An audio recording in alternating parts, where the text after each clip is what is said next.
deux personnes, donc Frédéric Masse, qui est le membre du collectif Alpha à Saint-Gilles, un collectif qui organise depuis 40 ans des cours d'alphabétisation pour des adultes, hommes et femmes, et un public composé de plus de 600 personnes par an, issues de 40 nationalités. Donc imaginez le corpus, je veux dire, linguistique, auditif que toutes ces personnes peuvent avoir, et elles désirent apprendre le français.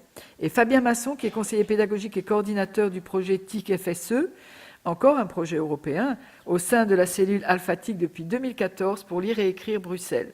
Et vous avez été avant également formateur en nouvelles technologies durant 7 ans. Et vous êtes actif dans une conférence, je prends les termes tels qu'on me les donne, dans une conférence gesticulée, tous analphabètes. Vous nous en direz un peu plus tout à l'heure. Voilà. Donc, messieurs, la parole est à vous. Qui désire? Allez-y. Je vous en prie, monsieur Masse. Merci bien. Voilà, bonjour. Et donc, il faut appuyer sur le bouton rouge. Sur le bouton rouge. Voilà. Désolé, j'ai pas trop l'habitude. Voilà, Frédéric Masse, et donc voilà, on a l'honneur, Fabien et moi, de démarrer ce colloque et en faisant cette première intervention. On ne participe pas au projet depuis le début, et donc c'est vrai que la question du lire-écrire, enter, l'influence du numérique sur le lire et écrire, ce n'est pas spécialement un sujet dont je suis spécialiste, mais à l'invitation de la Maison du Livre qui a voulu que l'alphabétisation fasse partie de ce projet, eh bien, je viens vous en parler un petit peu, puisque c'est ça mon domaine d'action, comme celui de Fabien, comme on vient de le dire. Et donc ça, c'est le domaine que je connais, où j'ai aussi une pratique avec les TIC, et donc on en parlera un petit peu. Avant ça, quand même, revenir sur qu'est-ce que c'est l'alphabétisation. Madame Zrien vient de le dire, il y a peut-être encore des petites choses à préciser un tout petit peu. Peut-être que pour certains d'entre vous, c'est très clair, mais pas toujours. On pourrait bien sûr faire aussi un colloque de plus que 2 jours sur ce thème, mais en tout cas, on peut quand même dire que l'alphabétisation, ça s'adresse à des personnes qui ne maîtrisent pas la lecture et l'écriture dans quelque langue que ce soit. Et donc ça, c'est super important parce que ce n'est pas... le français, on y reviendra, mais les personnes, ce qu'elles doivent d'abord apprendre, c'est à lire et à écrire. Et donc, lorsqu'on nous envoie des universitaires tibétains ou afghans qui ne connaissent pas l'alphabet latin pour qu'on le leur apprenne, ce n'est pas du tout notre public. Ces gens-là savent c'est quoi lire et savent c'est quoi écrire. Bien sûr, pas dans notre alphabet, mais ils le savent. La lecture et l'écriture n'étant pas des compétences innées, et on y reviendra aussi, je pense que c'est important pour notre sujet d'aujourd'hui, eh bien, c'est sûr que ça veut dire que si ces personnes ne savent pas ou ne maîtrisent pas bien la lecture et l'écriture, souvent le corollaire, c'est qu'elles n'ont pas été à l'école, ou en tout cas pas longtemps, ou de manière très chaotique. Et ça, c'est bien sûr une caractéristique importante, puisque non seulement elles ne maîtrisent pas l'outil, mais elles ne connaissent pas non plus bien, elles ne maîtrisent pas, elles ne sont pas à l'aise avec les savoirs formels, avec nos manières d'apprendre, avec ce que sans doute nous connaissons tous, comment est-ce qu'on apprend dans une école, comment est-ce qu'on apprend de manière formalisée. Ils apprennent, ils ont appris plein de choses, mais pas par les mêmes canaux que nous. Et donc, ça peut aller alors de personnes, bien sûr, qui, en Belgique, on ne distingue pas trop analphabètes et illettrés, même si peut-être ça peut avoir de l'intérêt. Donc, ça va de personnes qui ont du mal à écrire leur nom ou à lire vraiment quelques mots, jusqu'à des personnes qui peuvent lire des textes simples en les comprenant, mais qui écrivent des textes qu'on peut comprendre avec un peu de bonne volonté, mais qui, bien sûr, ne correspondent pas à toutes les normes orthographiques et grammaticales. En tout cas, ce qui pour moi les rassemble, c'est effectivement cette absence de parcours scolaire ou ce parcours scolaire très difficile, et aussi le fait que la lecture et l'écriture ne sont pas encore ce qu'elles sont pour nous. Je pense pour la plupart. Pour nous, c'est tellement... essayer une fois de vous promener en rue sans lire, en vous interdisant de lire, c'est impossible. Sur chaque lettre qu'on va tomber, chaque chiffre qu'on va tomber, on va faire de la lecture. Bien pour eux, ce n'est pas du tout le cas. La lecture et l'écriture est encore un effort, une difficulté, un obstacle à tout ce que ça peut procurer, que ce soit retrouver des informations, que ce soit s'exprimer, que ce soit développer l'imaginaire. Pas du tout que les personnes analphabètes n'aient pas d'imaginaire, ne s'expriment pas ou ne s'informent pas ou n'aient pas des connaissances, mais en tout cas pas par ce canal-là et par cet outil-là. Je reviens donc sur cette histoire de français. Donc ce ne sont pas non plus des cours de français. J'essaye que même entre collègues, on ne parle pas de cours de français, puisque il se fait par les aléas de l'histoire que ces personnes doivent maintenant apprendre à lire et à écrire en français, mais qui n'est pour la plupart pas leur langue maternelle, mais ce n'est pas ça l'objectif principal, ce n'est pas ça qui caractérise l'alphabétisation. L'alphabétisation concerne aussi des personnes francophones depuis toujours, que ce soit en Belgique ou que ce soit dans des pays francophones comme la Côte d'Ivoire, la République démocratique du Congo ou Haïti. Et donc l'alphabétisation, voilà, c'est bien sûr une question importante en alphabétisation qui bien sûr teinte et complexifie la donne pour les personnes comme pour nous, mais c'est d'abord l'apprentissage de ces savoirs de base que sont la lecture et l'écriture. Voilà pour... Et le numérique dans tout ça, si je n'oublie rien, non, si j'oublie quelque chose. Au début, je trouvais gentil ou sympathique de la part de la Maison du Livre de vouloir mettre un focus sur l'alphabétisation dans cette question plus large du numérique, de la lecture et de l'écriture à l'heure du numérique. Et puis, en tout cas, en y pensant, je me dis que justement, c'est peut-être pas seulement gentil, mais que c'est peut-être pertinent, puisque elle nous rappelle une chose importante, je l'ai déjà dit, c'est que la lecture et l'écriture ne sont pas des compétences naturelles. Nous, elles sont tellement intimement liées à notre personnalité qu'on a l'impression qu'on lit sur du papier et qu'on écrit depuis toujours. Eh bien, elle nous rappelle que ce n'est pas vrai, ni à l'échelle des personnes, ni à l'échelle de l'humanité. Voilà, je ne sais pas, je laisse après aux personnes plus spécialistes quelles conséquences ce fait-là peut avoir, mais en tout cas, elle nous le rappelle, nous, chaque jour. Et donc voilà, le numérique sans doute ne les questionne pas ou ne les bouleverse pas ou ne les pas de la même manière que nous, qui avons toutes ces habitudes de lettrer par le papier. Alors pour en revenir au numérique, j'ai apporté, pas de PowerPoint, mais un objet qui devrait peut-être, de manière caricaturale, couper cet auditoire en 3 catégories. Les plus jeunes qui n'ont jamais vu ça et qui se demandent si c'est de la technologie, Néandertal, Cro-Magnon, ils ne savent pas trop. Des plus anciens ou de ma génération qui ont pourtant été contemporains de cet objet et qui ne l'ont jamais vu, qui ne savent pas du tout ce que ça peut être non plus, parce qu'à l'époque, en tout cas, il résistait encore et toujours à l'évolution.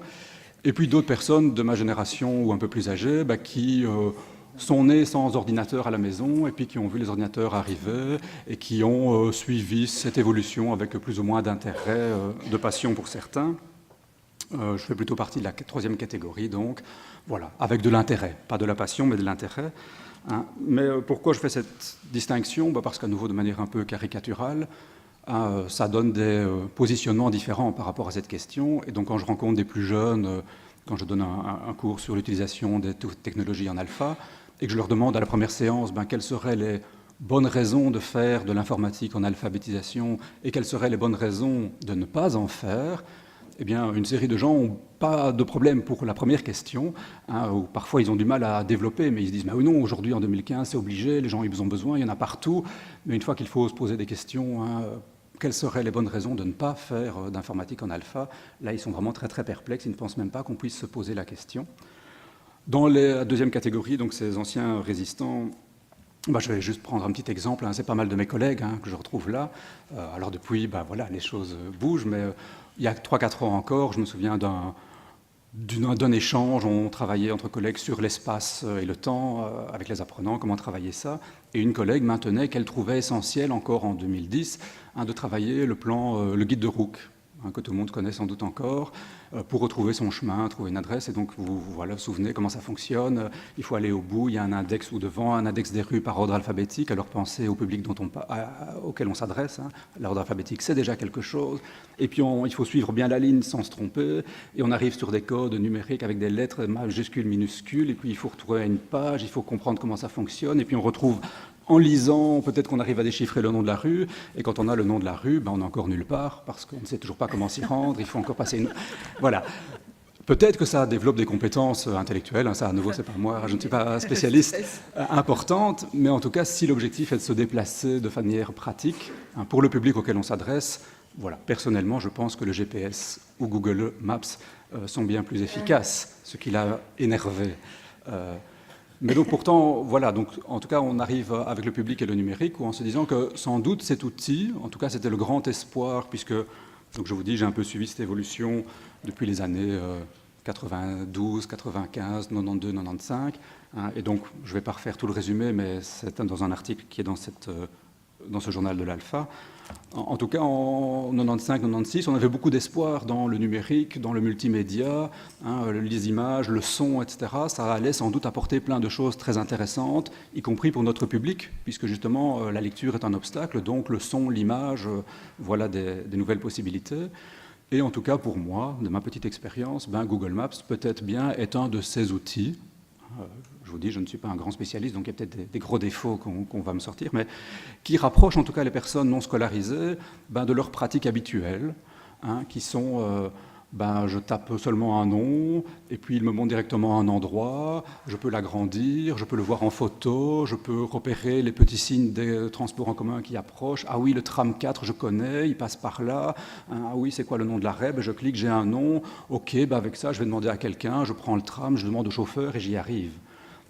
Et ça, c'est vraiment pour un de ces exemples où, pour moi, vraiment, les gens, tout de suite, se disent « Ah, cet outil-là, si je l'avais connu plus tôt, je me serais déplacé beaucoup mieux et beaucoup plus vite. » Parce qu'il correspond vraiment à leur manière. On a Google Street, on peut même aller voir la maison dans laquelle je dois aller. Tout ça, ce sont vraiment de manières les manières des analphabètes. Quand ils vous expliquent un chemin, comment il faut se rendre, ce sera par des images, par des photos, par des choses comme ça, par des trams, des lignes de tram, et pas, bien sûr, par un plan hyper complexe comme nous, on a dans notre tête. Ça ne veut pas dire que... Enfin voilà, donc je reste néanmoins, je vous l'ai dit, de la génération qui n'a vécu sans et qui se pose quand même la question quelles sont les bonnes raisons d'en faire et aussi quelles sont les bonnes raisons de ne pas en faire en alpha. Et c'est un petit peu la conclusion de cet article. J'ai oublié de regarder l'heure de démarrage, je ne sais pas. C'est un peu la conclusion, c'est d'un côté dommage et d'un autre côté heureusement que si je regarde depuis 95, 2015, depuis 20 ans, c'est sûr que l'informatique a pris une place croissante dans les actions d'alphabétisation. D'abord parce que les pouvoirs publics, effectivement, ont financé le matériel. On l'a dit, le matériel, c'est pas tout, mais c'était quand même une des conditions.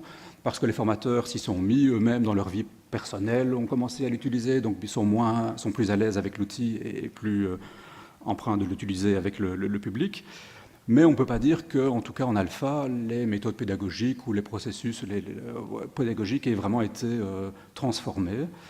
Et je vous dis, c'est à la fois dommage parce qu'il me semble que le numérique et le multimédia pourraient apporter des choses, je le répète, pour un public qui ne maîtrise pas la lecture et l'écriture et où là on s'offre le son et l'image, ça devrait, dans mon utopie, ça devrait pouvoir offrir des services. Et à la fois, quand on voit ce qui existe, en tout cas, peut-être que quelqu'un pourra me renseigner un outil extraordinaire, mais quand on voit ce qui existe, on se dit qu'il est heureux que les formateurs n'aient pas remplacé tous leurs cours d'alphabétisation par des séances sur ordinateur à faire ce qu'on trouve sur Internet, parce que c'est sûr que ce n'est pas d'un grand intérêt, et que l'alphabétisation, c'est des savoirs techniques, c'est les lettres, les syllabes, les sons, les phonèmes, les graphèmes, la combinaison de tout ça, mais c'est bien plus que ça. C'est bien sûr entrer dans un monde de l'écrit avec toute sa culture, avec tous ses codes, avec tous ses outils. C'est aussi comprendre à quoi ça sert, c'est quoi s'exprimer, c'est quoi, voilà. Et tout ça, ce monde de l'écrit qui transforme aussi l'identité, qui implique un remaniement de sa personnalité, de son identité, de son rapport aux autres. Eh bien voilà, je pense que les cours d'alpha, de manière globale, doivent traiter tout ça et que le numérique ne me paraît pas, en tout cas à l'heure actuelle, à même de le faire. Voilà, parce que aussi, les personnes analphabètes, elles ont... comment est-ce qu'on apprend quand on ne maîtrise pas la lecture et l'écriture? C'est par la relation à l'autre. C'est par l'autre qu'on apprend. Et ça reste aussi une des caractéristiques fondamentales du public. Et que cette dimension doit sans doute rester. Je pense que je m'arrête là. Voilà, et je cède la parole.